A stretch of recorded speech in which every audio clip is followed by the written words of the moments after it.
warahmatullahi wabarakatuh. Bertemu bersama saya Nuraza Aziz, CGP Angkatan 8 Kabupaten Karimun. Di sini saya akan mewawancarai kepala sekolah dari sekolah asal saya, SMA Negeri 5 Kundur. Di sini saya perkenalkan Ibu kepala sekolah saya, yaitu Ibu Turia Tauli LPMID. Selamat pagi. Ya, baik Bu, di saat ini kita coba untuk melakukan sesi wawancara mengenai pengambilan keputusan berbasis nilai yang dibagikan.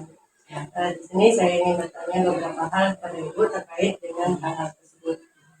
Di sini mungkin saya berikan beberapa pertanyaan Bu ya. Ini pertanyaan pertama, bagaimana Ibu selaku kepala sekolah dapat mengidentifikasi adanya kasus-kasus yang merupakan dilema etika ataupun rujukan moral? Baik, terima kasih. Yang namanya pendidikan, katakanlah sekolah itu pasti punya dilema etika dan kemudian rujukan moral. Dilema etika di sekolah itu terjadi, ya. Kemudian rujukan moral juga terjadi. Sama halnya di SMA Negeri 5 Kundur, kedua hal ini ada. Dan saya yang kedua, bagaimana Ibu selaku kepala sekolah menjalankan pengambilan keputusan yang ada di sekolah kita ini. Kemudian terutama nih Bu, terutama ada kasus-kasus yang dimana ada dua kepentingan, yaitu misalnya kepentingan yang sama-sama benar atau yang sama-sama mengandung nilai kebajikan. Oke, baik. Bagaimana kami mengambil keputusan untuk dua kasus ini adalah dengan menggunakan paradigma dan prinsip. Itu yang kita lakukan. Ya, langkah-langkah atau prosedur yang seperti apa yang Ibu lakukan? Nah, langkah-langkahnya itu ada beberapa tahapan. Artinya kita melihat dulu persoalannya seperti apa. Jadi ada langkah-langkah tertentu yang akan kami lakukan. Ya, hal-hal apa saja nih yang selama ini yang Ibu anggap efektif dalam pengambilan keputusan pada kasus-kasus dari dilema etika? Oke. Yang saya anggap efektif ya dari dilema etika.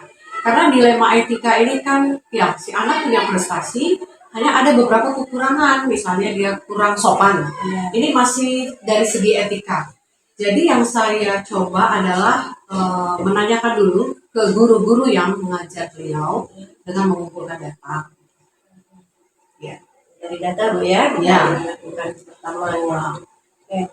Kemudian hal-hal apa saja yang selama ini yang merupakan tantangan dalam Ibu mengambil keputusan dari kasus-kasus dilema? Nah, yang namanya sebuah keputusan itu tentu ada tantangannya.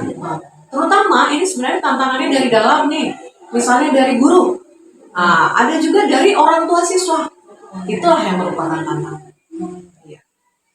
Terus ini sedikit lagi Bu ya, apakah Ibu sebagai kepala sekolah itu memiliki sebuah jadwal tertentu misalnya gitu untuk menyelesaikan suatu kasus dilema ini atau adakah Ibu punya jadwal tertentu gitu yang bisa diselesaikan di tempat itu sendiri atau langsung pada tempat itu atau jadwal misalnya terkontrolnya jadwal oh ya nanti ini di minggu nanti kita penyelesaiannya atau bagaimana Ibu? Ya, saya tetap harus berjadwal karena mengambil keputusan itu kan ada risikonya. Jadi harus ada langkah-langkah tahapan-tahapan yang saya siapkan sebelum mengambil keputusan. Jadi tetap ada langkah. Ya. Kemudian di sini apakah ada seseorang atau faktor-faktor apa yang selama ini yang mempermudah atau membantu Ibu dalam pengambilan keputusan-keputusan yang terkait dengan kasus dilema etika? Oke. Pasti ada. Karena sekolah itu adalah tim. Tim ini tentu saya membutuhkan juga orang lain untuk membuat sebuah keputusan.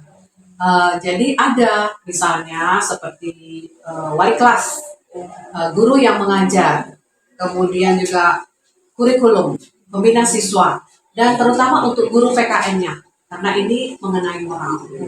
Terima kasih banyak Bu ya. Sedikit lagi pertanyaan terakhir dari saya, dari semua yang Ibu sampaikan, pembelajaran apa yang bisa Ibu petik nih Bu dari pengalaman Ibu mengambil keputusan yang kita kaitkan dengan kasus dilema ini? Baik. Nah, jadi yang sangat berkesan boleh dikatakan sebenarnya pertanyaannya ini dan menjadi sebuah pembelajaran adalah yang pertama tadi, saya tidak bisa mengambil keputusan dengan secepatnya. Tetap harus terjadwal, ada langkah-langkahnya. Jadi saya merasa, oh ya, untuk membuat sebuah keputusan tuh nggak boleh langsung straight to the point. Artinya pada saat itu juga saya ingin kasus itu selesai.